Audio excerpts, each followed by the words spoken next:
Fly rods are kind of important for fly fishing. I mean, without them, the sport just doesn't exist. But picking a fly rod, let alone the right one, can feel like trying to answer your wife when she asks you if those pants make her look fat. How do you handle that situation? Well, I can't help out with that, but I can help out with the fly rods. For example, why would you want a 3-weight instead of a 5-weight on a certain stream? And if you're really new to this, what the heck does 5-weight even mean? I've reviewed fly rods for major fly fishing magazines for the past decade, and I've cast close to 100 different sticks. On this episode of Untangled, I'm going to teach you everything that you need to know about fly rods. From understanding their length and weight, to the difference between glass and graphite rods, to the astronomical difference in prices, you will be armed with everything you need to know to pick the right fly rod for any fishing situation. This is Untangled, fly fishing for everyone, presented by Ventures Fly Co. Hey everybody, welcome to it. This is Untangled, and I am your host, Spencer Durant. We are talking about literally everything with fly rods today. This is one of my favorite topics, so I hope you're comfortable. Hope you got a drink ready, because we are going to go hard with this. Let's just jump right into it. We're going to start out with the basics of fly rod anatomy, because Alex was telling me, and I hope he doesn't mind me telling this story. He told me that he didn't even know before he started VFC. He's fly fished forever, but before he started VFC, he never knew the technical names for some of the components of a fly rod, like the snake guides and the stripping guides and whatnot. So I thought it'd be a good idea to go ahead and lay the anatomy out so that we're all working off the same assumption of what a fly rod is. So with a fly rod, most of them are going to be 4-piece rods these days. You can get 3-piece rods. Those are rare now. So are 2-piece rods. I actually prefer 2-piece rods. That's a whole other discussion for another day though. But most of your fly rods are going to be 4-piece. And so they're broken down into a tip section, which is the skinniest section. It's the very end of the fly rod. And then you've got 2 mid sections and then a butt section. And on those sections, you've got little guides. Now, sometimes they will have 2 feet on them, and they'll have a little bit of a twist. These guides are what your line goes through as it goes up and down the rod. And the 2-foot guides with a little twist to them are called snake guides. And then sometimes they'll use single-foot guides like you would see on a conventional spinning or bait casting rod as well. It just depends on the designer and the look and feel they're going for with their rod. Now, underneath that cork grip, you will have a piece of wood or metal. Wood's usually what you'll see, but there's metal down there sometimes as well. It's a little cylinder. It's attached to the rod, and it's got some rings on it. Those rings and that wood, that's the reel seat. So that's where your reel goes, and you use those rings to twist the reel into place, and that's what holds the reel there, so you can go ahead and start making your casting. And then, of course, we've got our cork grips. That's where you hold the rod. Cork is still the predominant material that's used in grips, although there are folks out there using willow bark. I know some folks using composite grips. I even know one builder who uses, and now I'm blanking on it, of course. It's a metal grip. I can't remember what metal. I think it might be aluminum that he uses. He really likes it, though. I'm personally not a fan. I like the cork. I'm kind of old school that way. But that's the basic anatomy of a fly rod.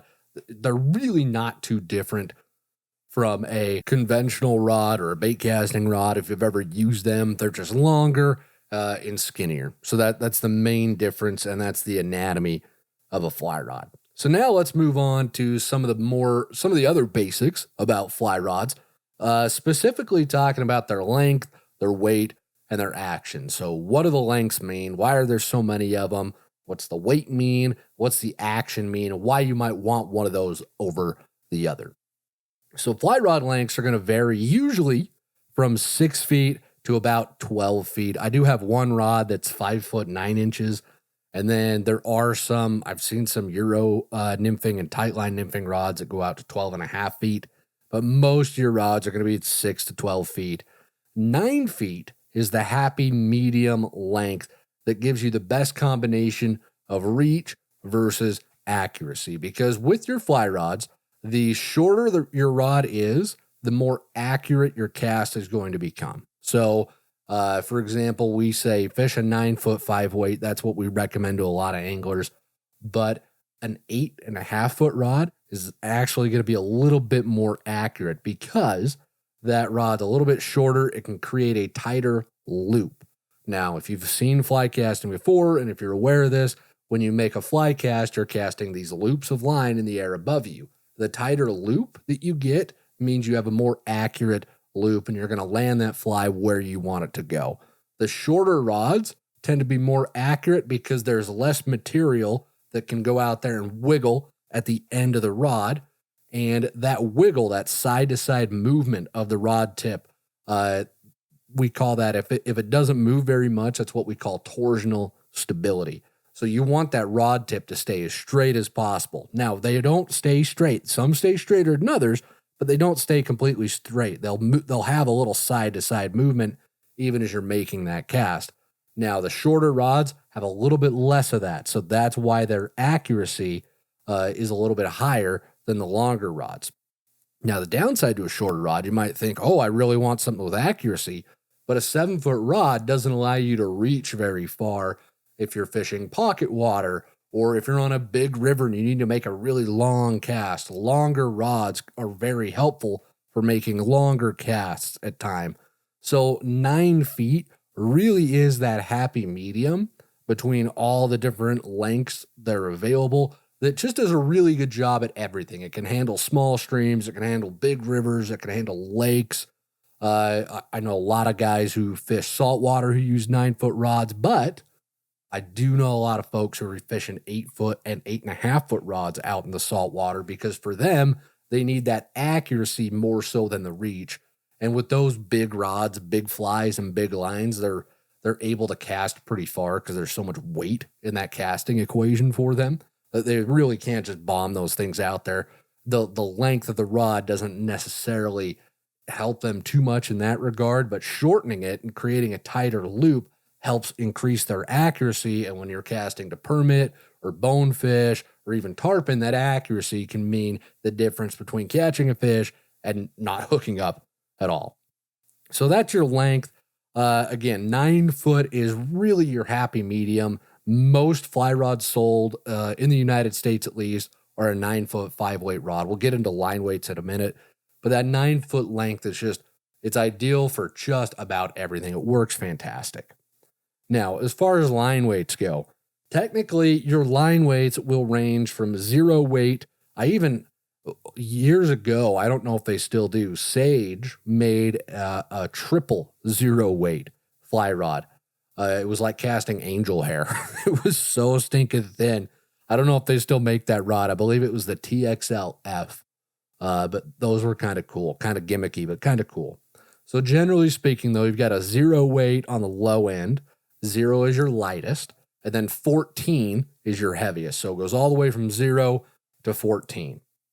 Now, weights 0 through 3, I might catch a little bit of heck for this, but to me, I see those as specialty weights. If you're fishing a 0, a 1, 2, or a 3 weight, those are very light lines. And line weight, in fact, let me back up a little bit. When we talk about weight, we're talking about the line weight itself. So the line weight, the lighter the line weight, it weighs a certain amount of grains that was established by the American Fly Fishing Trade Association, AFTA for short. So they all got together and they said, if we're going to have a 5-weight line, it needs to weigh 140 grains, but it can be between, I think, 140 and 160. It can fall in that window, and it's still a 5-weight fly line. So they gave us a range for what needs to be the weight.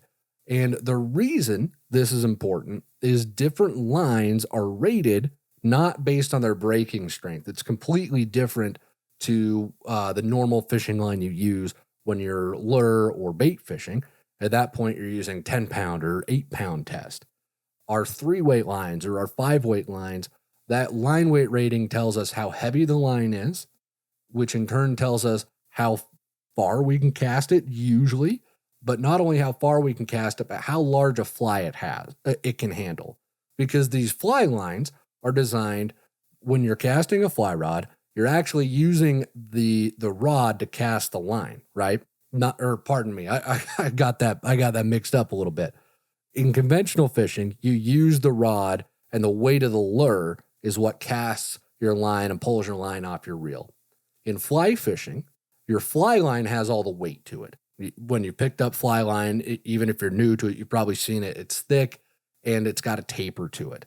And that weight on that line, as you move it back and forth in a fly rod, the weight of the fly line transfers energy into the fly rod, and that's what allows you to make these casts and make these loops.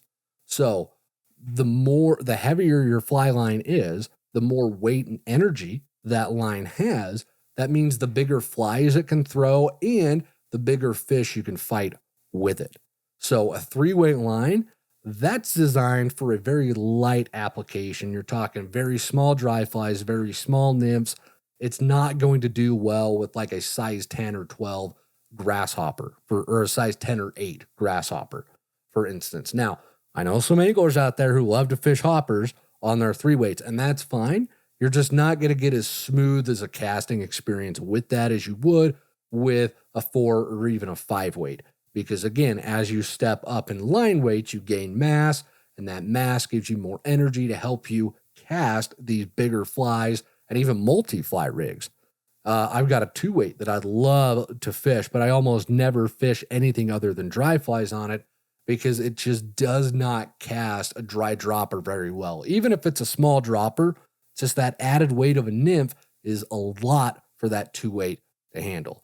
So that's why I look at weights 0 through 3 as very specialty driven. These are weights that you use when you are doing something very specific, when you're fishing small dry flies on small water, or you're just fishing small water in general, small nymphs in small water. Usually only 1-fly rigs with those. And then weights 8 to 14, I look at that as specialty as well, because those are heavy. Those are the big guns. That's what we bust out when we are ready to go chase our salmon, our steelhead, our muskie. Some pike anglers I know like to use 8 weights. Some of them will use a 7, but most of the guys I know are throwing 8s. So your 8 to 14 weights are also specialty. That's not going to be something that your common everyday angler is going to be busting out unless your everyday fishing is for redfish in Louisiana or something like that. So what you're looking at, the rods that get the most use and that have the most versatility to them are your line weights from 4, 5, 6, and 7. And within that group, 5-weight is the happy medium. Because again, the fly line size that you have correlates directly to the fly size that you can cast and the fish that you can and should target. So that 5-weight fly line, that stuff is great. It'll throw nymphs just fine. It'll throw streamers just fine. Not huge ones, but decent sized ones. It'll throw dry flies great. Small dry flies to big dry flies that'll handle them. And this 5-weight line is very good at throwing multiple fly rigs. So if you're nymphing, you've got a nymph rig set up with your bobber and your 2 nymphs under it. The fly line, the 5-weight line is all the energy and power needed to roll cast that, to make those mends. That 5-weight is just a very good do-it-all line. Now, these line weight ratings are going to be printed on the fly rods, and when you buy a fly rod, you want to cast fly line on it that it's rated for.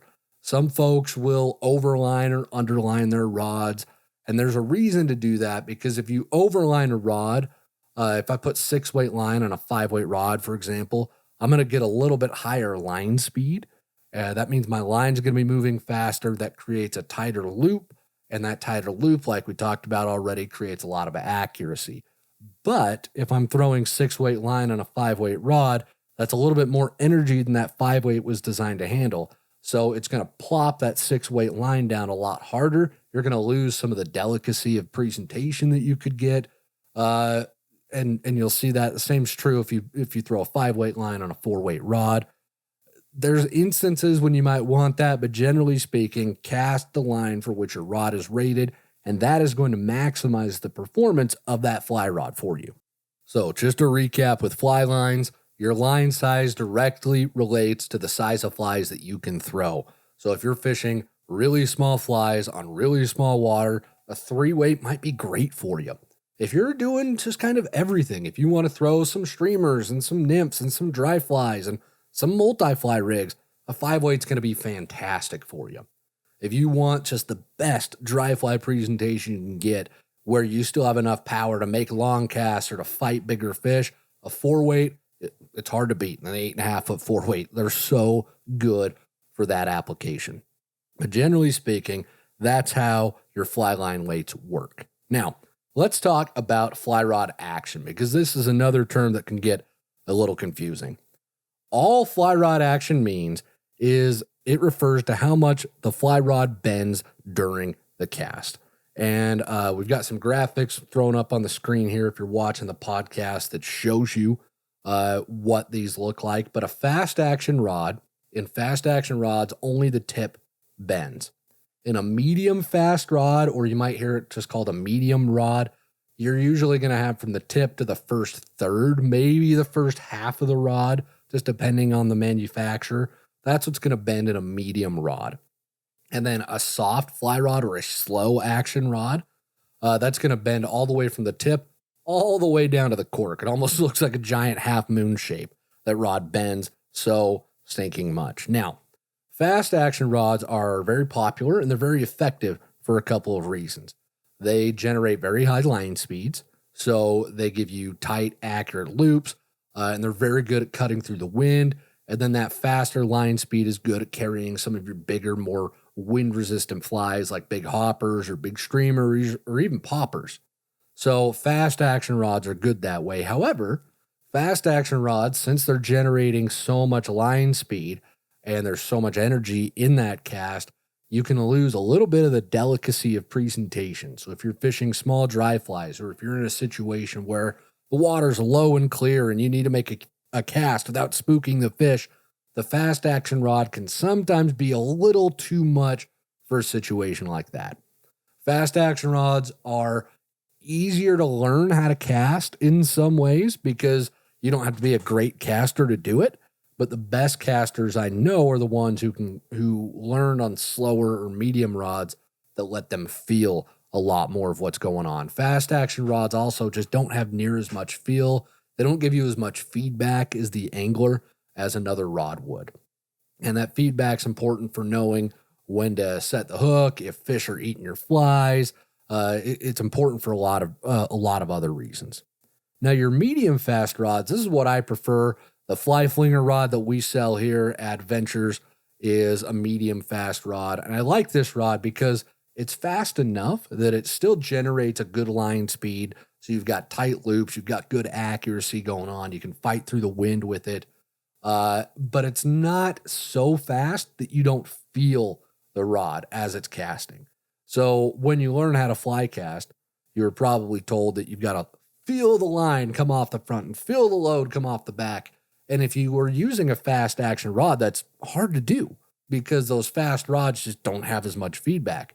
Your medium fast rods they're kind of the perfect blend of just a little bit of slower action, a little bit more bend to the rod, but then just enough power to help propel your flies and whatnot through the wind and get them to where they need to be. So those medium fast rods are ideal. I love them for beginners because beginners can really feel every part of the cast and understand what a good cast is supposed to feel like. And then finally, we've got our slow action rods, the ones that bend all the way down to the cork.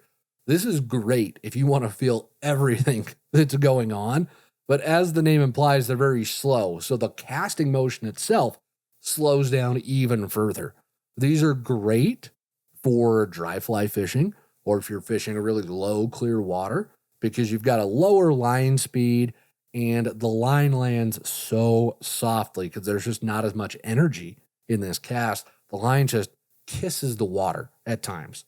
So these slow rods are really great for those instances. If you've ever cast a bamboo or a fiberglass rod, those are slow action rods. They bend all the way. You get a crazy amount of feedback, but you do have to set the hook a little bit harder to drive the hook point home. You don't have as much of a backbone with these rods as you would with a fast or even a medium rod. So casting in the wind can be a little bit harder.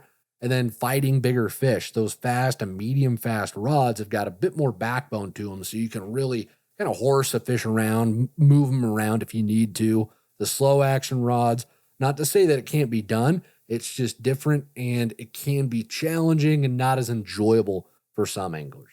So that's your rod action. Now, with all that info that we've just talked about, line weights, lengths, and rod actions, I hope y'all can see why we recommend here at Ventures Fly Co., why we recommend the 5-weight so highly, the 9-foot 5-weight so highly. It really is just this perfect middle-of-the-road option, and I'll be completely honest, it's really the only rod that you need. I've got not 41 fly rods. I sold a few. I had to buy my wife something real fancy for Christmas, so I sold a few fly rods. But I have more 9-foot 5-weights than anything else. I've got some specialty rods, and I really enjoy fishing them. But the 9-foot 5-weight just does everything so well for me that it's hard for me to want to reach for something else. The only rod that I reach for on a consistent basis is my 8.5-foot 5-weights, and that's because I just love how those cast. They've just got a wonderful medium action to them. But unless you're getting into specialized situations, like you are going to be fishing small water for small fish with small flies, or you're going to do some tight line nymphing, or you're going to go out and fish spring creeks and tailwaters with really picky fish, you don't need anything other than a 9-foot 5-weight. I'll get to this in a bit, but we get questions all the time here at VFC asking, hey, I fish these small streams. Should I buy this 3-weight? Well, I mean, do you need it? Do you actually need it? I fish small streams all the time with my 5-weight, my 9-foot 5-weight, because I love the reach that I've got. I love the action that I've got. I love the backbone for when I do get into those bigger fish. So, yeah, some of these other rods might be a lot of fun to have. And I have a whole boatload of fly rods, so I'm not speaking from any place of moral superiority here. I'm just telling the beginner, especially, don't feel like you need a whole stable of fly rods. You just need a 9-foot 5-weight. And unless you're consistently fishing for bass, carp, pike, you don't need anything bigger than that. Bass and carp. I don't know why I threw pike in there. If you're fishing for pike, you need at least a 7-weight for pike, 8-weight for muskie. But unless you're doing a lot of bass and carp fishing, your 5-weight, your 9-foot 5-weight is really, really going to do a lot for you. Now, let's talk about rod materials, because this is something else that goes into how a fly rod performs and whether or not it might be the one you want to buy. Graphite fly rods, they're the most common. They're very durable, they're light, they're strong, they're powerful. They're the go-to for just about everybody. Graphite fly rods do tend to be faster to medium fast. There are some great slow action graphite rods still out there. I've got a collection of vintage slow action graphite rods because I just love how they cast and how they feel. But this is the most torsionally stable material out of everything we have to build fly rods with. These things will move the least during the cast. And I mentioned that back at the beginning of the show, so let me dive into it here again. Torsional stability. When you cast a fly rod, you're moving that fly rod from in front of you to behind you. So that rod is moving on this vertical plane. But that rod tip is also going to move a little bit side to side. It's going to move a little bit horizontally. Now, if that rod tip is moving all over, it looks like a snake up there, that's not a torsionally stable rod, and you're going to suffer quite a bit in the accuracy department with that, because it's going to throw that movement into your fly line. Your fly line is not going to have as good a line speed, and your line speed and your loop size are going to decrease, and so then you're going to end up with a less accurate cast at the end of the day. So graphite's fantastic because it is the most torsionally stable material we have to work with, and it can be very accurate. Accuracy does depend a lot on you as the angler, but some fly rods are inherently more accurate than others. They're built to eliminate that side-to-side wiggle. They're built to make the tip stay in as straight a line, as straight a path as possible. Just a lot of folks love graphite. The con to it is, I honestly can't think of a con to it. And this is, I love bamboo rods. I build bamboo rods. I love slow action rods, but there's just, in my mind, there's no con to your graphite rods. These things are awesome. And that's why the vast majority of rods that are bought these days are going to be graphite. I really, the only thing you could maybe ding them for is you don't get as much feedback from them as you do a fiberglass rod or a bamboo rod, but not everybody wants that in their fly fishing experience anyways. So it's really tough to knock graphite for anything. Now, fiberglass rods, they are a lot softer. They're not nearly as torsionally stable, but they're usually shorter. So that makes up for their lack of torsional stability because they're shorter, so there's less rod to wiggle anyways. Your fiberglass rods, this was the go-to from roughly the 50s till about the 80s. A lot of the fly rods were fiberglass because we quit building with a lot of bamboo and graphite hadn't been used for fly rods yet. So this was a big thing. If your parents or grandparents started fly fishing during that time, they probably had a fiberglass fly rod. Now, again, they're slower. You're going to feel a lot more of the cast. They're not going to generate quite as high line speeds as graphite, but you're going to feel a lot. Okay, if a fish breathes on your fly, you're going to feel that with a fiberglass rod. And when you hook into a fish, you're going to feel a lot more of it. You don't have quite the backbone as you would with graphite, so you're not going to be able to fight through the wind as well. You're not going to be able to handle, well, I shouldn't say you're not going to be able to handle big fish as well, because that's not true. The fight's different with big fish on fiberglass than it is with graphite. Just the way you muscle them in is a little bit different. Personally, I'm not a big fan of fiberglass. I just find it a little too noodly. That's the best. I know that's not a scientific term. I'm throwing around stuff like torsional stability and talking like I know things, but there's just a little too much movement in glass. It's just a little too soft, a little too slow for my liking. But again, that's just my opinion. I know a ton of anglers who love them and really enjoy the experience they get to have with glass. They're a unique way to fly fish. And again, your glass rods, they're going to give you really delicate presentations because they are slower. So they're great for small dry flies or small streams with spooky fish. It's really hard to beat what a glass rod can offer in those situations.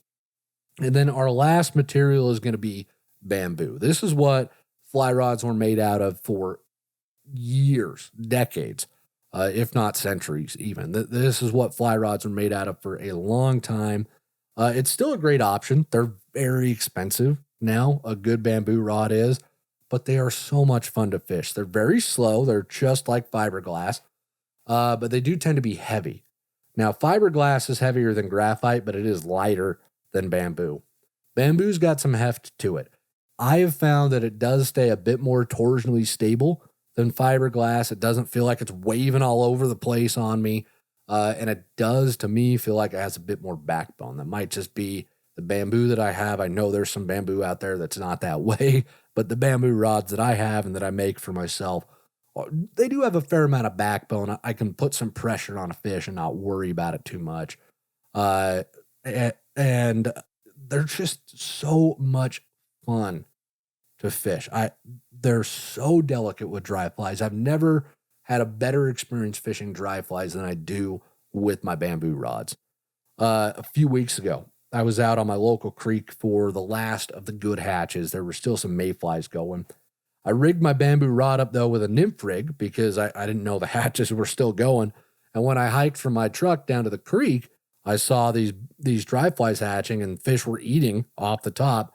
So I switched over to a dry dropper rig, and I can't tell you any other time that my flies landed so softly, so perfectly on such low, clear water. This was late November, really low and clear. Fish are very spooky, and I was dropping these flies like butterflies landing with sore feet. It was incredible. It was a wonderful experience. I was able to put a few fish in the net. Now with bamboo, something that always trips me up when I fish bamboo after I haven't for a while is you really have to set the hook a bit harder because there's not as much force behind that tip section like there is on graphite or even fiberglass. You've really got to set the hook with some force to make it stick, because you don't have that stiff backbone like you do with a graphite rod. Bamboo is a lot of fun. It's worth trying out if you get the opportunity. But again, it is very expensive.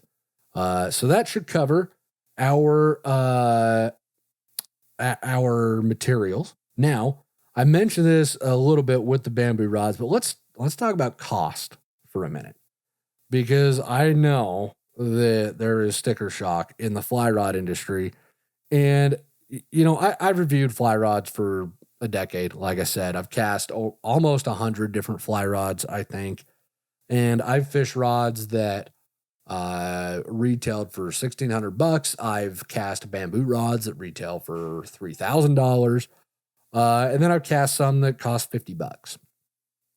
You can honestly find a really good fly rod for about $350. And I mean, I used to teach high school and now I work in fly fishing. So money's not something I ever have had an abundance of in my life, but $350 feels like a reasonable amount of money to spend on something to me. I know that idea of budget or affordable might be completely different among us, but I think $350 is a very reasonable number. And you can find a lot of good rods in that $350 range. The $1,000 rods, here's the skinny. Here's what I actually think about them. And here's part of why they cost $1,000. They're almost always made in America. So that's going to be a huge part of the cost increase, because we're paying for American labor to build them. So there's one part of it. Another part of this is something that a lot of manufacturers don't always talk about, and that's their warranty. I put that word in quotes for a reason, because it's not really a warranty in the traditional sense. Sage and Winston, they both give you lifetime warranties. I think Scott does as well. And then Orvis, they give you a 25-year warranty. The idea behind the warranty is that if you break your rod, you pay them a fee to fix it, and it's covered. Usually that fee is about $75. I just had to have some work done to one of my Winstons, and it was $125. So it can depend on what you need done to the rod, but it's usually about $75. And that the cost of the warranty is baked into the overall cost of the rod that you buy. So for example, these companies like Sage and Winston and Orvis, that warranty, really all that they're doing when they sell you that is they're committing to have the parts and materials on hand to repair rods from years ago. Winston can still fix a rod from 1996 because they have a lifetime warranty on those rods. So they have the materials, everything they used to build the rod in 96, they still have it, and they can fix it for me. It's going to cost me some money, but I'm also paying a premium when I buy that rod because it can be fixed, because Winston's committing to have that on hand. So committing to have all those parts and materials on hand, that's going to cost something, and that gets passed on to us in the form of the cost of the rod. And that's honestly a part of why the cost of fly rods has jumped so high, is the warranties. Folks expect that, and so companies have to recoup some of that, and they do that by charging you when you send it in for warranty work, and then again when you buy the rod. Now, I'm not justifying it. I honestly think it would be better if we just did away with warranties altogether, charge the true cost of repairs. I think fly rod prices would go down a little bit. I think everybody would be a little bit happier, but that's probably not going to change. Too many people like the idea of a warranty. For other companies that aren't selling $1,000+ rods, that are offering more budget-friendly rods, those are almost always imported. From a lot of rods are coming from Korea these days. There's some great rods coming out of Korea. In fact, Hardy makes all of their rods in Korea, and they make some great rods. But they have a much easier time getting replacement parts on hand because they're always pre-made. And usually if you break one of those and they don't make it anymore, they'll just send you another one that's of comparable value at that point. So that's where a big part of the cost of a $1,000 rod comes in. And then on top of that, you're also paying for nicer materials, nicer finishing touches. You get really good cork, really nice guides. You get fancy wood in the reel seats. probably a powder coated rod tube and nice rod sock to store the rod in. There's a lot of bells and whistles that come with these. They're going to be the lightest. They're going to be the strongest. They're going to have the newest tech. They are going to be wonderful fishing tools. And part of that too is all the R&D that goes into building them.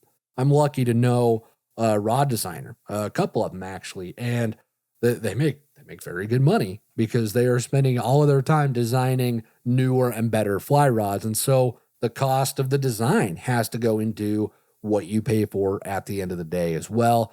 There's a lot more that goes into it than just, well, here we want to sell for $1,200. Now, again, I'm not defending that. I think $1,200 for a fly rod, I think that's getting out of hand, but that's why they cost so much. I want to try and give some transparency to that process. And are they worth it? Should you buy one? Should you not? Well, here's the truth. I love my expensive rods. They're a ton of fun to fish. They're light, they're responsive, they're fun. They do everything I need them to, but they don't make me a better angler. They're lighter and they're more accurate than some of my cheaper, less expensive rods. But that's because they're more torsionally stable. But again, none of that matters if I don't have good casting mechanics in the first place. So if you can afford one and you know how to cast, you are really going to appreciate what a great fly rod can do for you, what $1,000 fly rod can do for you. But if you're like most of us, though, and if I didn't do what I do for a living, this is where I would be, that $350, you could bump it up anywhere from $200 to $500. You can find a fantastic rod in that price range. And that's really good because affordable rods have never been better fly rods than they are right now. Because a lot of these affordable rods are being built with the tech that we used to build flagship rods 20 years ago. So the $200-$300 rod you're getting now is built with the same stuff that Sage used to build their $700 rods 20 years ago.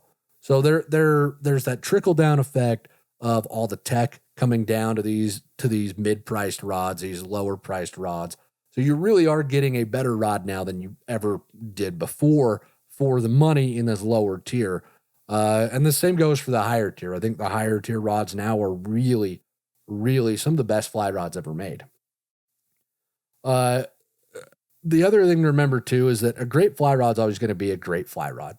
So these newer, less expensive rods, they're good rods that are going to stay good rods. You don't need to upgrade just because a new one came out. A good fly rod will always be a good fly rod. And I think if you really don't want to spend more than you have to, there's tons of rods in the $200 to $350 range that will be great for you. Our fly flinger here at VFC, I think it's around $200, and it's the best beginner rod I've ever fished. I wouldn't hesitate to recommend it to anybody. It does a lot of great stuff. It's what Alex fishes all the time. He almost never will fish my fancy rods. He refuses. He wants the fly flinger, and I can't blame him because they are great rods. So with a lot of that sort of general information out of the way about fly rods, I wanted to end this section with just almost a rapid fire Q&A type thing where we get a lot of questions about fly rods here at VFC or in our school group, which is a free community that you can join. It's like Facebook, but it doesn't suck and there's no politics. It's kind of nice. It's all fly fishing. There's a link to join that in the show notes. But I was going to run through some of those common questions that we get. So these will be just kind of spitfire here for the last bit of this segment of the show. I mentioned this a little bit earlier, but a lot of folks will write in and ask something to the effect of, well, I fish small streams. Should I get a 7-foot 3-weight? Well, I don't know. Should you? I'm only kind of kidding with this, but reflect back on what all we've learned today. I know it's a ton. I know it's been a fire hose of information I've just thrown at you, but reflect on it for a minute.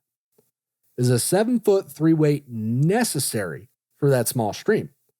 A 7-foot rod is going to get you very accurate casts because it's short, but it does not have very much reach. So if you do a lot of pocket water fishing, a short rod is not going to be an enjoyable experience for you.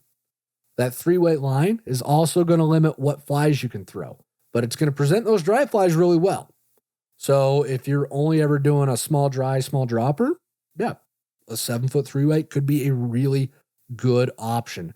But it's all about being honest with what you need versus what you want for a fishing situation. Okay. I prefer versatility. So most of my fly rods are in that 8.5 to 9 foot range because I like having the reach. I like having the versatility of what those rods can do. A lot of them are 4s and 5s. That works for a lot of the fishing I do. I do a lot of pocket water fishing, so I like the longer rods. We also get asked a lot about different rods for streamers. If you're going to buy a stick dedicated to streamers, I would go with a 6 or a 7 weight because they're big enough, they're heavy enough to handle those sink tips and larger flies because, again, as our line weight increases, the fly size that we can throw increases as well. 6 and 7 weights are great for throwing bigger flies, but they're not overkill, which is nice. I have an 8 weight that I'll fish for trout with streamers every now and then, and it's overkill. It's a little bit, it's fun. It's fun to use, but it's just too much. I really should be using that thing on salmon. I also really do like 8.5 foot rods for streamers as opposed to 9 footers because I like the tighter loops and the higher line speeds I get.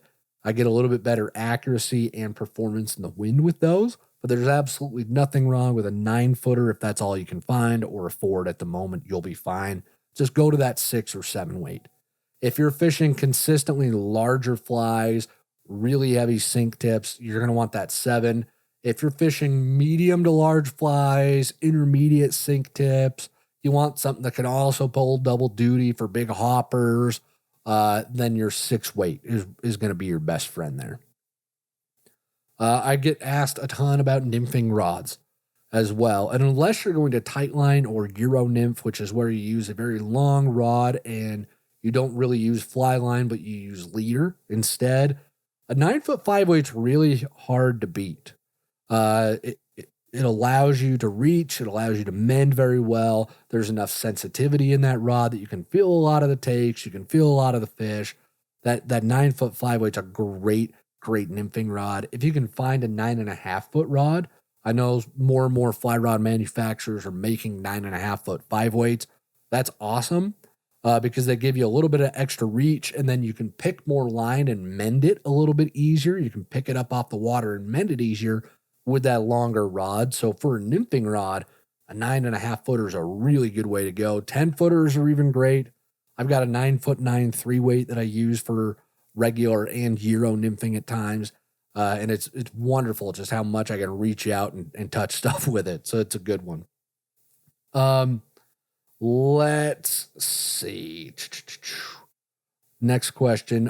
For bass, I would go with a 9 foot 6 weight. That would be the one I would use for bass because your bass flies tend to be bigger than trout flies. And honestly, some of the anglers who fish bass consistently that I know are running 7 weights as well. Again, bigger flies means you need a bigger line size. So going to a 6 weight at least for bass is gonna set you up well. For panfish, I think it's really hard to beat a 3 or a 4 weight because you can feel the bites better. You're using maybe a little bit smaller flies, but you can feel better. You got more feedback in those lighter rods. And then you can enjoy the pull. Obviously, a bluegill on a 3 weight is going to feel better than a bluegill on a 5 weight. So you're going to feel the pull a little bit more, which is kind of fun. For salmon, steelhead, and saltwater fish, that's when you're in the 8 weight and up territory. You might even be throwing two-handed spay rods or switch rods, depending on how you're fishing and where you're fishing and what you're trying to do. But that's what your 8 weights and up are reserved for, is those fish right there. And then just a couple more points to round off here. One thing I would recommend that you do once you buy your fly rod is it's important to match the fly line to your fly rod to maximize the performance of it. This is important because the right line is going to make your rod just absolutely sing. The last couple of months I've been experimenting with my own rods, and I've thrown different tapers of line, different brands. I've gone true to weight. I've gone double taper. I've gone half size heavy. And what I've come to the conclusion is that my rods and for the style of fishing that I'm doing, the half size heavy long head lines really do well for me. Stuff like the Scientific Angler's Amplitude Infinity just really does everything I need it to in a fly line. Now, if what I just talked about sounds like Greek, okay, let me break this up a little bit.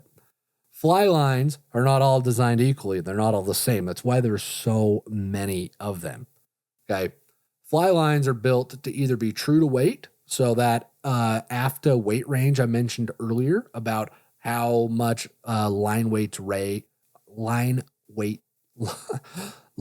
weigh. There we go. I can talk.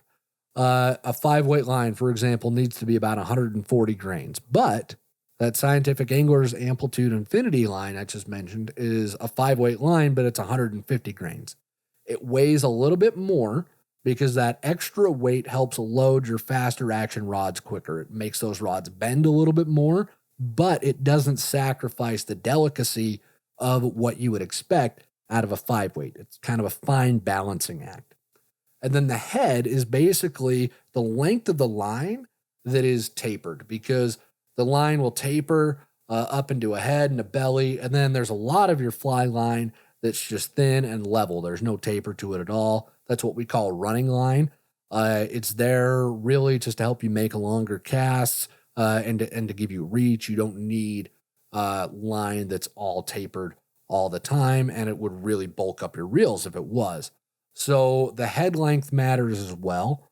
I've found that, again, about a 50-foot head is great on a lot of my 9-foot 5-weights. I really like how they perform, and that half-size heavy line performs very well for me. But this all depends on what you want to do. So again, most fast action rods, they're going to perform best with half-size heavy lines, but you might lose some delicacy. You might not. It depends on the line and the rod. Now, if you want the best, the most delicate, perfect presentation, you're going to want a true to weight line with a very, with not an aggressive taper to it at all. So, I know that's a lot of information, and we've done a couple episodes on fly lines, and I'll actually link to those here in the show notes. You can learn more about fly line if you want. That's just my 2 cents on fly lines as they relate to fly rods. Now, maintenance and care as far as your fly rods go, there's really not a whole lot to do. This is a question we get as well. Just don't put it away wet. That's my only advice. I put one of my favorite rods away wet one night. I didn't realize it. And then the next time I went to fish with it, I opened the rod tube, and this stench just reached out and punched me in the face. It smelled awful. It was terrible. And when I looked at the rod, I realized that since I'd put it away wet, some water had worked its way into the thread wraps and had mildewed everything. And so I had to send it back to the factory and have them rebuild basically the whole rod because it was ruined because I put it away wet. You don't really need a wax ferrules. That's not something that happens or really is needed anymore unless you've got a bamboo rod. But even then, you don't necessarily have to either. Just don't put it away wet. You can clean them if you want. If they get dirty, certainly get some dish soap or whatnot and lightly scrub them. You can clean the cork if you want. I don't. I like the patina that you get on a cork after you've been using it for a while. But really, just don't put them away wet. That's just about it for care and maintenance. And then I want to end with this. How much does the fly rod even matter? I touched on this a little bit earlier where we talked about the expensive rods versus the affordable rods. How much does it actually matter? Which one you use? Well, that all depends on you, because a good angler can make any rod work for him. I mentioned this a bit ago, but Alex catches almost everything on his fly flinger. That's what he uses. It's our budget-friendly rod. Just about everybody can afford this thing. And he outfishes me on a regular basis with that rod. It is not uncommon for him to fish circles around me while I'm fishing a $1,200 rod and he's got our fly flinger. Not uncommon at all. The rod matters only in that you enjoy casting it. I think you should find one that you enjoy casting, that feels good in your hand, and that does its job, that's accurate enough to deliver your nymphs where they need to be, or put your dry flies where they need to be. If it feels too heavy or it feels too wobbly in your hand, you just don't like it, then that might be a problem. Might not be the rod for you. But if you enjoy fishing it, and you can get the drift and presentation that you need, then it's a good rod. So spend the time, go to fly shops if you can, do the wiggle test, cast them out back. Fly rods will let you cast rods. They're almost all of them have a place for you to go do that. Go give it a whirl, go play around them, see what you like before you commit to anything. And that's the best advice I can give you there. But really the best fly rod that you can get is the one that works and does the job for you. So thanks for being with us through all of that, folks. I know it was a lot of information, but I hope it was helpful. And if there's any clarification you need on anything about fly rods, please don't hesitate to reach out to us. But don't go anywhere. The show ain't over yet. We've still got the Q&A section of the show coming right up. Anglers are always asking, what bugs are hatching right now? And that's why we put together a year-round hatch chart. It outlines all the major bug hatches so you always know what fly to tie on, no matter where you're fishing or what time of the year. So if you want to level up your skills and start catching more fish, click or tap the link in the show notes to get this free hatch chart. All right, back to the show. Every week, we spend half the show answering questions from listeners and viewers just like you. Often the questions that y'all send in become the basis for the opening of the show as well. We love your questions. There is no question too small for Untangled. So if you've got a question about fly fishing that you would like answered, go ahead and submit that. There's a link to do so in the show notes. And the first question we've got this week comes to us from Elijah from Tennessee. He writes in and says, do you have any advice for a completely new fly fisherman that will be going for panfish and bass? Also, because I'm constantly confused with fly fishing tackle, what is the difference between leader and tippet? I do a lot of fishing, but this is all so new, so any advice is appreciated. I'll be fishing from a boat if it makes a difference. Elijah, good question. Now, I haven't done as much pan fishing as I'd like, and I'm actually going to make it a goal to do a lot more next year. There's apparently some spots with good bluegill and largemouth, not too far from my house, apparently, that I'm going to go check out. Anyways, the thing with panfish and bass really is just don't overthink it. And I know that's easier said than done, because if fly anglers are good at one thing, it's overthinking the heck out of everything. But panfish are just going to eat small nymphs, little hare's ears, little glow bugs, little pheasant tails, zebra midges, little jig nymphs. Anything that you want to throw at them, they'll eat. And you could throw those under a bobber if you want, so you can see when they take it. That's a very effective way to fish panfish. But often you could just feel those panfish eating the nymphs without an indicator. My parents, my mom and dad live down in southern Utah, near Zion National Park. And there's a little pond in their town where there's a bunch of bluegill. And when I go down there to visit them, I'll take the fly rod and I'll go toss some flies for bluegill every now and then. And I don't even throw an indicator on it. I just put a little, usually a little glow bug or a zebra midge, and I just toss it out there with a tiny little split shot to get it down. And I just kind of bounce it and wait to feel the bluegill hit it, and then I set the hook. So that's a really fun way to fish bluegill. The key with bluegill and bass too is just focus on fishing where those panfish are going to be, which is around structure and over weed beds. Okay, target the same spots that you would if you were fishing conventional gear. Nothing changes about where the fish are. The only thing that's changed is the gear you're using to catch them, right? And then as for bass, the difference is that you're either going to be fishing a streamer or a popper for bass instead of lures, but it's really, really similar to fishing those lures as well. It's the same idea. You want to target the same spots that you would with your conventional gear. You can use a sink tip or a full sink line if you need to get your streamers down deep by some log jams or whatnot. Or you can just use a really heavy fly and a long leader. That'll work as well. I've had success fishing bass that way. Bass on the fly is a ton of fun. I really love watching them hit poppers, the surface flies. You strip them along some reeds or right along the edge of something, and they'll just blow them up. The big thing to remember is that with bass fishing, it does pay to strip set instead of trout setting when the bass eat. And strip set, all that means is when you're fly fishing for trout and you set the hook, you're told to keep the line tight and lift the rod straight up in the air. That's what sets the hook. But when you're fishing with a streamer or a popper or anything like that that's not a small bug, when the fish eat, if you lift straight up, you're almost always going to yank that fly out of their mouth. So the key is to strip the line really hard. When they take it, strip, put pressure on it with the rod. So strip and put pressure at the same time and drive that hook point home. And then you can raise the rod tip if you need to during the fight. So that's the big difference between your strip set and your trout set. But thanks for sending that. Sorry. There was another part of your question I almost skipped over. I apologize, Elijah. Your second question, leader and tippet. Well, leader is just a tapered piece of line that goes from thick to thin, and then it ends in a piece of line that's a certain size, like 5X. So you'll see leaders sold as a 5X or a 4X or a 2X. And all tippet is it's just a piece of line that's the same diameter throughout. So it's like buying a spool of 8-pound test. It's all going to be 8-pound. 5X tippet's going to all be 5X tippet. And you use the tippet to restore the pieces of your leader after you've cut it off to switch flies or to make your leader longer or to build multi-fly rigs. That's the whole point of tippet. And we've actually got a video that goes over all of this, tippet, leader, and how to use them completely. I'll throw a link to that in the show notes so you can see it as well as hearing, listening to me try to explain it.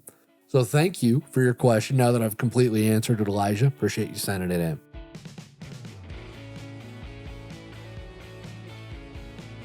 Will from Wisconsin has our next question, writes in and says, "Hey guys, I've been wondering now that the temperatures are dropping and the bugs are starting to die, how do you go about fishing midges? I've been tying up lots of zebras and have just been wondering. I love the podcast. Keep it up." Thank you, Will. Appreciate it. You put in a good question. Now I'm going to ask you a question. You say you're tying zebra midges. All right. How would you fish those any other time of the year? They're a nymph, correct? So how would you rig up a nymph? You're going to put it, most of us are going to put it under a bobber as part of a standard nymph rig with 2 flies and a strike indicator, correct? Yeah, that's how we're going to fish it. So that's how you're going to rig it up during the winter. Nothing changes in how you rig it up in the winter. The only thing that changes is where you're fishing, where those flies are going to drift.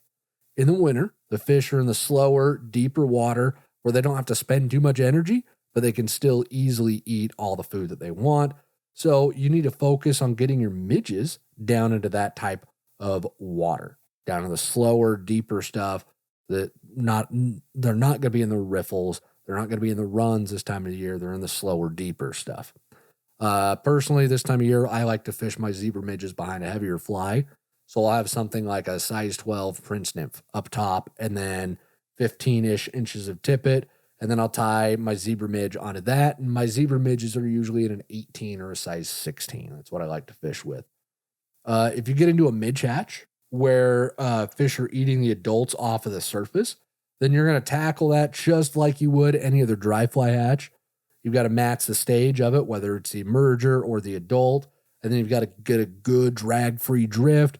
You're probably going to need longer, lighter leader in this situation because the water is very low, very clear. The fish are very spooky in the winter.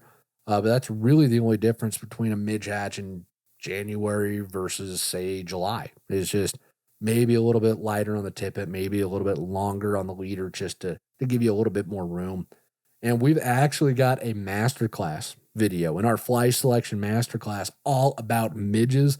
That thing just released. So I'll throw a link to that in the show notes as well. It'll walk you through everything to know about midges.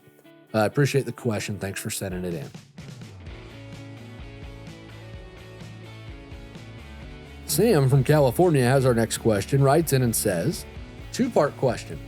Have you ever heard of a vegan fly fisher or fly tyer? Second question. My uncle is a lifetime angler. How do I get a fly rod in his hand? We recently went fishing at a local pond. The pond had restrictions such as artificial flies only, catch and release, and barbless hooks. He saw that I was taking in a lot of panfish and bass with my light setup and fly presentation. He fished with a spin cast and clear bubble. It was easily a 25-to-2 fish ratio. We were both fishing a woolly bugger type pattern. I offered him my setup to try. He didn't want to give it a shot. In the past, I have even left him a spare fly rod and links to fly casting. He claims that he could achieve fly fishing with his spin cast setup just as well as my fly rod. My hope is that we will keep fishing this fun little pond that is 10 minutes away for each of us to meet at. Maybe one day he will break down and ask for that extra rod I have. If and when that happens, I will be sure to link him up with your videos, maybe give him a starter pack for Christmas. By the way, I like Coke Zero or Cherry Coke Zero. I feel it has more caffeine. Sam, good question. Thank you. To your first one, I have not heard of a vegan fly tire. A little amusing to think about. I didn't even know it was a thing, but there you go. Second question. This is a tough one. I feel a little bit like Dr. Laura. If any of y'all ever grew up listening to Dr. Laura when you had to drive anywhere, I did before she obviously went on her little rant that got her kicked off the radio. But anyways, my mom had her on in the car all the time. Anyways, usually the folks who don't want to try fly fishing, in my experience, they either don't think they can or they just genuinely don't have any interest in it. There might be some intimidation. They might feel like it's too hard, like they're going to make an idiot out of themselves, and they will, because we all do. That's part of the learning curve in fly fishing. You're going to do something dumb, so get used to it, because it's going to happen. It's going to keep happening. But, it's hard if they don't have any genuine interest in it to get them to do it. I don't have any interest in tenkara at all, for example. I've tried it a few times. I've done it. It's just not my cup of tea. And that's not a slight at tenkara. I know I've got a couple of friends who love it and they enjoy the heck out of it, and great. It's just not my cup of tea. I just don't like it. I don't really want to do it. Your uncle just might feel the same way about fly fishing. Now, he claims that he can achieve fly fishing with a spinning rod, and that's not really true, because for something to be fly fishing, in my opinion, it means that you're casting a fly line, and that's what separates conventional fishing from fly fishing is the fly line itself, using the weight of a fly line to cast your fly instead of the weight of a lure to throw it out there. But honestly, at the end of the day, that's just semantics anyways. It doesn't really matter. I think that the best way to try to convince somebody to keep doing it is honestly what you're doing.